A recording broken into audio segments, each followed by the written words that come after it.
E continua anche ad aggravarsi il bilancio delle morti bianche in Italia in questi primi mesi del 2015 e il Veneto è tra le prime regioni, con Lombardia, Toscana, Campania e Lazio, con il maggior numero di vittime sul lavoro. Sentiamo Ivana Godnik.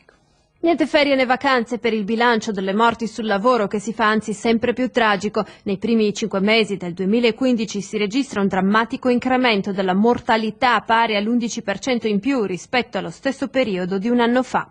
282 le vittime rilevate da gennaio a maggio, arrivano a 388 se il conto comprende anche gli infortuni mortali in itinere. Sono i numeri della più recente indagine dell'Osservatorio Sicurezza sul Lavoro Vega Engineering di Mestre, una situazione che si aggrava giorno dopo giorno e che ancora non ottiene la giusta attenzione dal governo, commenta il presidente dell'Osservatorio mestrino, l'ingegner Mauro Rossato.